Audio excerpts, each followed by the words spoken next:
নবজৈবনে পদার্পণ করেছে। তাই তো কামরতিকে ডেকে আমি লক্ষিন্দর অঙ্গে কাম জাগাবো। কোথায় কামরতি? কামরতি আমি তো চলেনি মাগো। হে কামরতি, বলো মা। যাও তুমি চাঁদের কনিষ্ঠ পুত্র লক্ষিন্দরকে তুমি কাম জাগাও।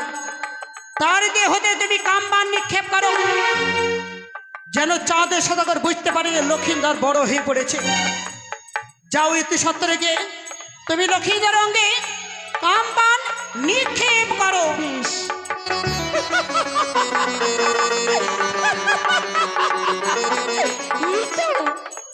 ওই পথে আজ লক্ষিন্দর আসছে, তাই তার দেহে আমি কাম ভাবে জাগিয়ে দেব।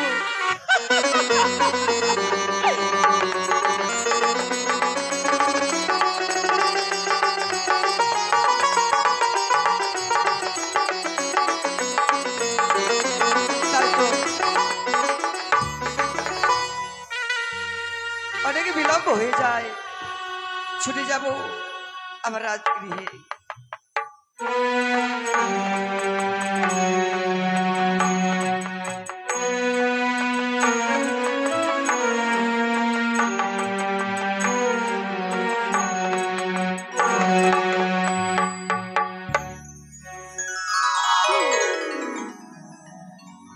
এই যে তুমি পথে চলছো, দেখে চলতে পারছো না? আচ্ছা মুশকিল, তুমি তো আমায় ধাক্কা মারলে, আমি তুমি নিজে ধাক্কা মেরে আজ আমার দোষ দিচ্ছ। বাহ, আমি তোমাকে ফেলে দিয়েছি ধাক্কা দিয়ে। কই, তুমি তো আমার উপরে ঝাঁপিয়ে পড়লে। বাবা বাবা, বেশ আমার ভুল হয়েছে, আমি তাহলে চলে যাচ্ছি।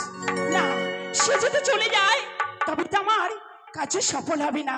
তাকে কাম্মান দিয়ে আমি নিক্ষেপ করবো। ওগো এ জীবন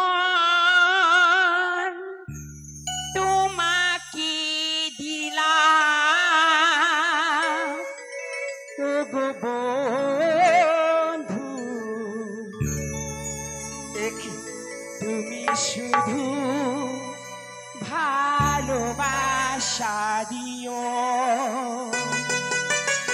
বন্ধু তুমি শুধু ভালোবাসা দিও।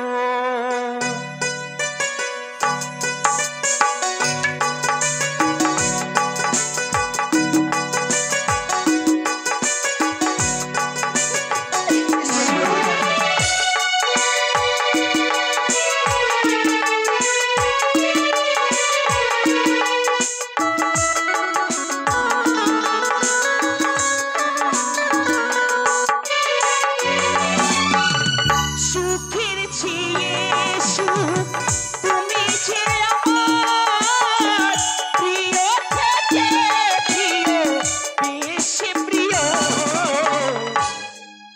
তুমি শুধু ভালোবাসা দিও, ওগো বন্ধু তুমি শুধু ভালোবাসা দিও। কত সুন্দর, কি অপরূপী তারি চারা।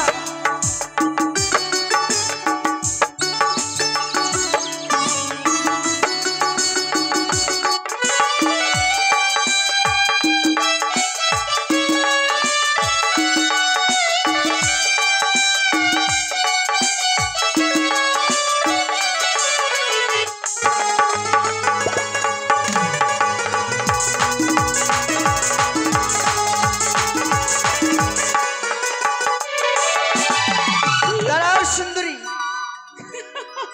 জানতে পারি তোমার নামখানা কি? তোমার রূপে দেখে আমি মুগ্ধ হয়েছি। আমার নাম যদি বলি তাহলে তুমি আমাকে ছেড়ে এখান থেকে চলে যাবে না। না গো না, বলো না সুন্দরী, কি নাম জানো? তোমার রূপে যদি এত সুন্দর, তোমার নামটাই বা কত সুন্দর হতে পারে। তোমার নাম শোনার জন্য এই মনখানা বড় বিচলিত। তাই বুঝি? বলো। তবে শোনো, আমার নাম হচ্ছে কামসোনা। কামসোনা হ্যাঁ কামসোনা কামসোনা ওগো সুন্দরী আচ্ছা কামসোনা, পারবে না তুমি আমায় বিবাহ করতে? কেন পারবো না? যখনই তোমায় দেখেছি মনে প্রাণে দিয়ে তোমাকে ভালোবেসে ফেলেছি। তবে শুনো, আচ্ছা তুমি আমার নাম জানলে, তোমার নামখানা কি বলো দেখি? আমি ওই চন্দ্রপতি সদাগরের পুত্র শ্রীমান বালা দুর্লভ লক্ষেন্দর। বাহ, যেমনি রূপ তেমনি তার নাম, তেমনি দেখতে। তাই আজ তোমাকে দেখে আমি ভালোবেসে ফেলেছি। তবে শোনো কুমার, তবে চলো চলো চলো কামসোনা, আজ আমরা দুজনেই বিয়ে করি। দাঁড়াও, তুমি আমাকে যদি এভাবে বিয়ে করি তোমার পিতার রাজপ্রাসাদে নিয়ে যাও, হ্যাঁ, কখনো তোমার পিতা মেনে নেবে না। কি বললে মেনে নেবে না? না, তবে কি করলে তোমায় আমি পাবো? তবে বলো শোনো, সুন্দরী। ওই যে রয়েছে তোমার পিতার গোস্বা মন্দির, আচ্ছা, হ্যাঁ সে গোস্বা মন্দিরে তুমি আমার জন্য অভিমান করে সে মন্দিরে বসে রইবে। বেশ সুন্দরী বেশ, তবে মনে থাকে যেন, ভুলে যেও না আমায়। আমি গোসা ঘরে প্রবেশ করে ভাই, তোমায় আমি যেন পাই।